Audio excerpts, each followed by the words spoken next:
Fala pessoal, bom dia, vamos lá para mais um giro de mercado, hoje dia 20 de abril, pré-feriado, amanhã sextou, né, num feriado, mas hoje quintou com um gostinho de sexta, certo? Bom, então, quando a gente está próximo ao feriadão, o que acontece basicamente com a Bolsa? A galera começa a trabalhar um pouco mais a sua exposição ao risco, né? Então, isso tendencia aos investidores buscarem um pouco mais de segurança, beleza? Mas bom, antes a gente vai levar aqui a nossa querida pauta, né? Então vou deixar aquele recado para vocês, que você ainda que não é inscrito no canal, se inscreva no canal, ative o sininho de notificação, dê aquele like e compartilhe esse vídeo aí com todos os seus amigos que gostam de acompanhar o mercado financeiro, que esse é um Morning Call que eu faço para vocês com fatos e dados sem viés, beleza?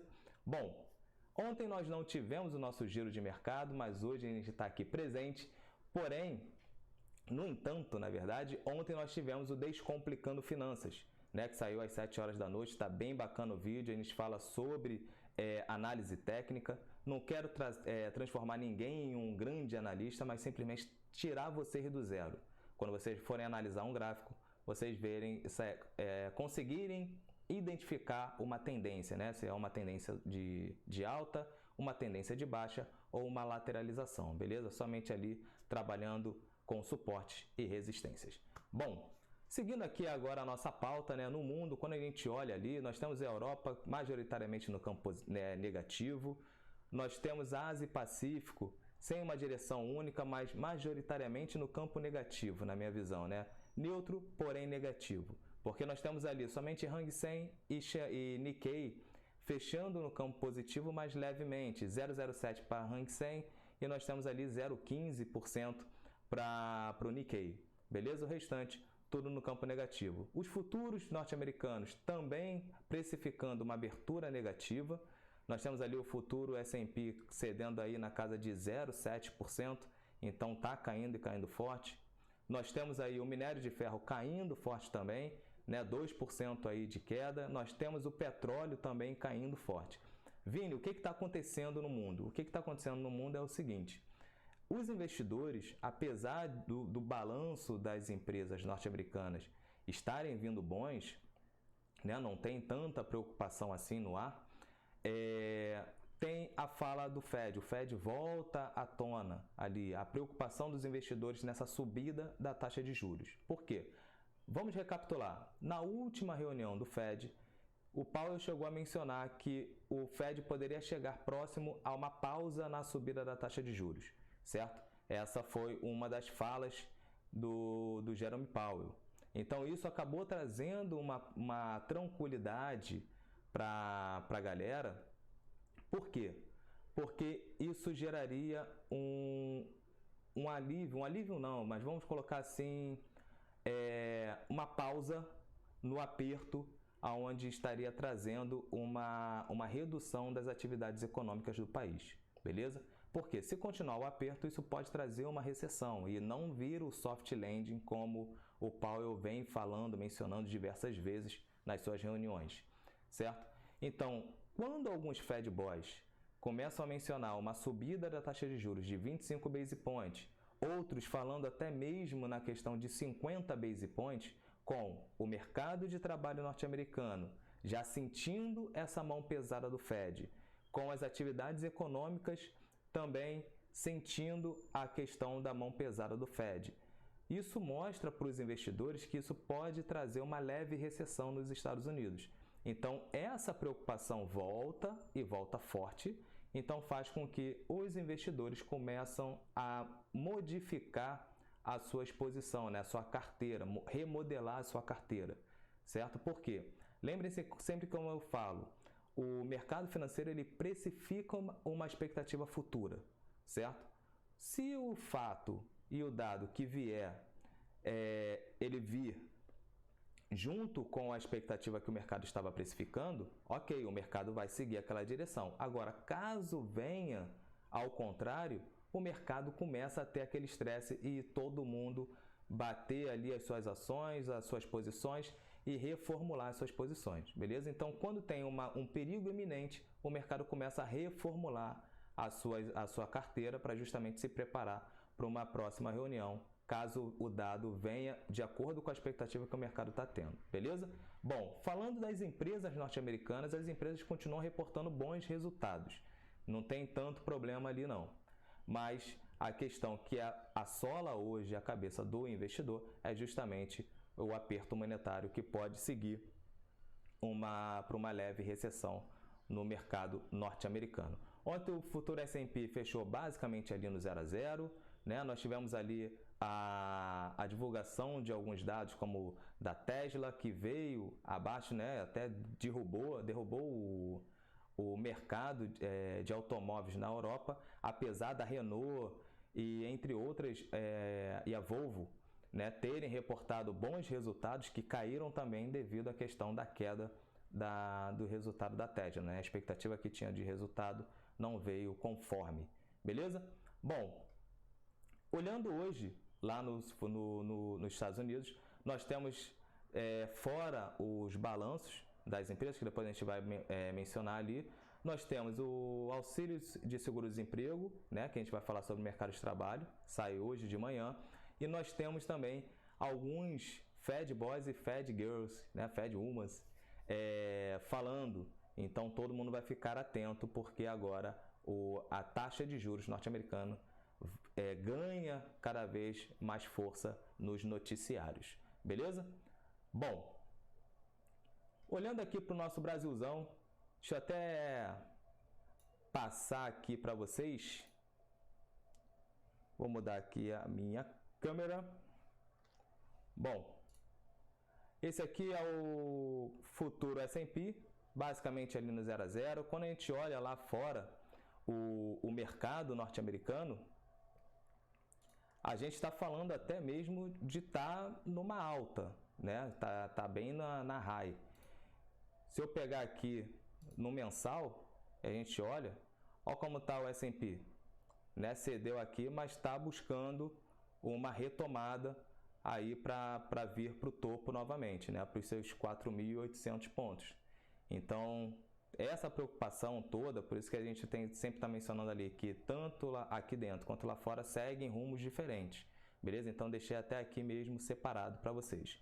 Vamos olhar aqui o petróleo, né?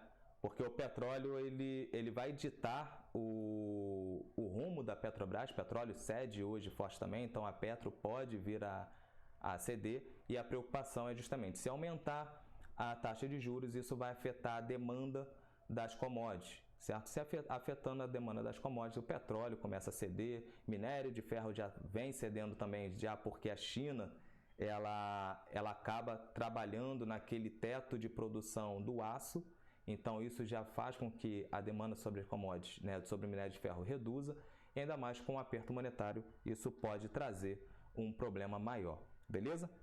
Bom, seguindo aqui, vamos ver como é que está o nosso ouro.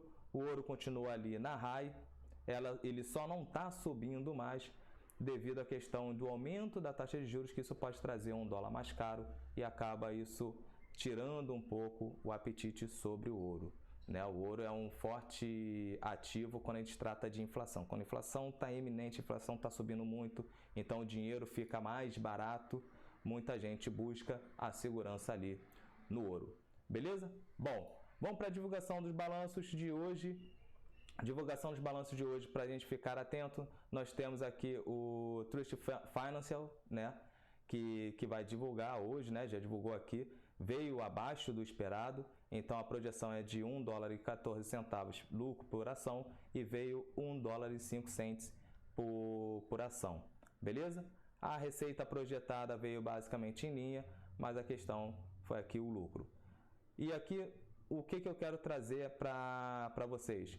Signature Bank, né, para poder acompanhar, esse seria um dos pontos para dentro de todo mundo aqui, e fora a Amex, né, American Express, para a gente poder acompanhar também, beleza?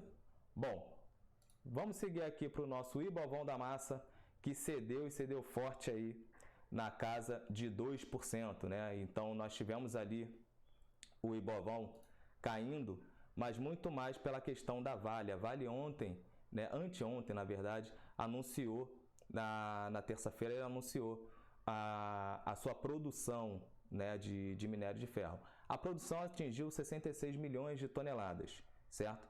Essas 66 milhões de toneladas no primeiro trimestre foi 5,8% acima do trimestre anterior, do trimestre no mesmo período do ano anterior, desculpa, né, o primeiro trimestre de 2022. Porém, foi 17,4% abaixo do último trimestre, que foi o último trimestre de 2022. Ou seja, comparado com o mesmo período, a Vale teve um crescimento. Porém, isso assustou um pouco mais os mercados. Beleza? Então, os investidores acabaram batendo muito forte aqui na Vale. Só que Vale, ela está ali basicamente numa linha de suporte que acabou não cedendo tanto, que ali nos seus R$76, né? R$76 ali é aquela linha de suporte da Vale. Tem espaço para ter uma retomada, né? Já que está ali numa linha de suporte e segurou? Tem espaço para ter essa retomada. Só que o minério de ferro não vai ajudar hoje, né? Se retomar é justamente pela questão de uma má precificação por parte do mercado. Beleza? Bom, olhando aqui o nosso Ibovão, outro fato que fez o Ibovespa ceder ontem foi justamente a questão do... Vou botar aqui no diário, que aí a gente pode traçar algumas coisas aqui. Bom, olhando aqui o que pesou também ali no nosso Ibovão da Massa, foi a questão do arcabouço fiscal. Então, o texto não agradou, a regra não agrada o mercado, os investidores, os gestores de fundos, enfim, muita gente não gostou do texto, aí eu não sei se é por viés político ou não sei se é por viés técnico. Então, tem essa questão, não estou julgando ninguém, beleza? Não estou julgando ninguém. Só estou botando aqui a minha visão. Não sei por qual motivo a galera não gostou. É uma regra confusa? É confusa pra caramba. Então, isso acaba deixando o mercado, os investidores meio desconfortável. Beleza? Mesmo com o Campos Neto mencionando que a regra está indo na direção correta, o mercado não gostou e bateu forte. Um outro ponto que acabou tomando um pouco mais o noticiário, ainda mais no Twitter. O Twitter ontem foi basicamente memes, né? Vamos botar assim. Foi a questão do Gonçalves Dias, né? Que é o chefe do gabinete de segurança institucional, que as imagens que a CNN Brasil divulgou ontem, né? Mostra ele lá basicamente organizando o ato de 8 de janeiro, então aquela invasão ao Planalto, e isso acabou gerando uma imagem muito ruim para o governo. Então ele pediu demissão, o Planalto confirmou o seu pedido de demissão, né? Então ele acabou saindo ali do cargo, deixando o cargo depois que essas imagens foram divulgadas. Bom, no Twitter todo mundo até começou a divulgar ali que o Alckmin já está aquecendo aí para poder levantar a plaquinha de saída do Lula, entrada do Alckmin, né? Então a galera não perdoou, mas isso pegou muito mal, certo? Isso acabou tomando também os noticiários, aí volta aquela questão política que a gente já não tem uma calmaria, né? Nessas questões, nessas divergências políticas, volta isso à tona, isso acaba tomando vulto, né? Na agenda econômica e política, e isso pode atrasar a questão do arcabouço fiscal, que são pautas mais importantes a serem tratadas. Então, esses probleminhas, vamos dizer, esses probleminhas não, que foi uma cagada, né? Vamos botar assim. Essa cagada acaba atrapalhando muito o andamento da pauta que a gente deveria andar. Beleza? Bom, olhando para a nossa agenda de hoje, vamos olhar aqui primeiro como é que ficou as ações do Ibov, né? Então, Petro cedendo aí 3%, Vale cedendo também na casa de 3%, mercado, o setor financeiro também cedendo, ou seja, groselha para todo lado. Se a gente olhar aqui, vamos traçar aqui a Petro como é que tá também, né? Só para não deixar, vamos ver como é que tá nosso tempo, 14 minutos. Bom, a Petro tem espaço aí para uma redução, né? Eu vou traçar aqui a Petro. Petro tem um espaço aí para uma redução, para voltar aí até para os 25,64, mas está descansando aí numa linha de suporte, né, que era uma resistência. Então está testando aqui os R$ 26,50 como suporte. Tem espaço para testar aqui e voltar? Tem, mas também tem espaço para vir aqui até os 25,64 e de repente dar uma retomada.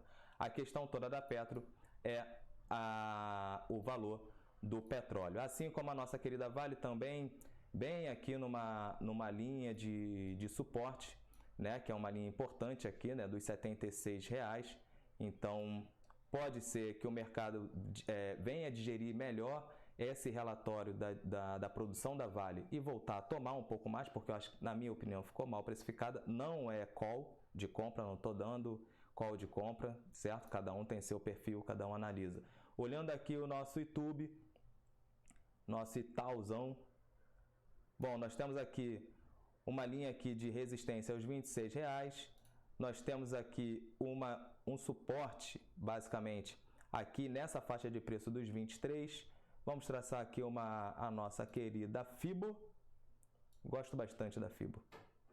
Né? Tem espaço aí para voltar aí os 24,88, mas essa linha, essa média móvel de 200 períodos, ela funciona muito bem num suporte ou numa resistência. Mas quando ela está assim, ó, bem horizontal, isso mostra indefinição de mercado, que é o que a gente já encontra aqui no nosso Ibovão da Massa, na nossa congestão, beleza? Bom, vamos botar aqui, não vou botar ali o Banco do Brasil, eu ia botar para vocês, mas Banco do Brasil tá praticamente na high. Quem comprou, comprou. Quem não comprou, agora espera uma respirada do mercado para você poder voltar a comprar, porque na minha opinião não estaria muito bom. Bom, hoje a nossa pauta, nosso calendário, nós temos aí pedidos iniciais de seguro-desemprego, que vai sair às 9h30. É bom ficar atento a esse indicador, porque mostra como está o mercado de trabalho norte-americano, se está cedendo ainda mais. Nós temos aí a venda das casas existentes. Ontem nós tivemos a questão das hipotecas, que também cresceu, as hipotecas cresceram nos Estados Unidos, certo? Agora aqui nós temos aqui a venda da casa existente. E nós temos aqui mais alguns Feds, Boys e Fed Rumors que vão falar hoje, né, no evento. Beleza? Bom, a pauta de hoje é essa. Vamos voltar aqui para o meu rostinho lindo.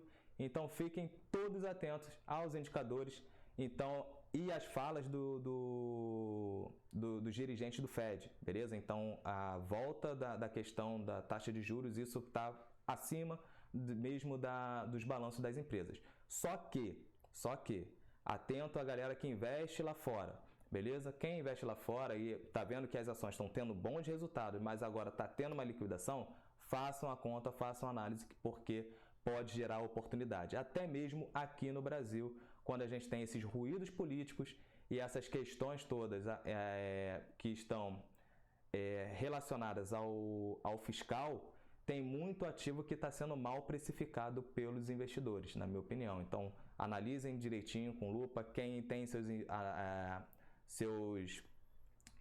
assessores de investimentos, entrem em contato com eles para poder trocar uma ideia, porque eles têm acesso a alguns relatórios, né, de analistas que podem trazer uma luz para vocês e uma melhor carteira de investimento, beleza? Então, forte abraço, pessoal, não vou me prolongar, até amanhã, não, até segunda-feira com mais giro de mercado. Valeu!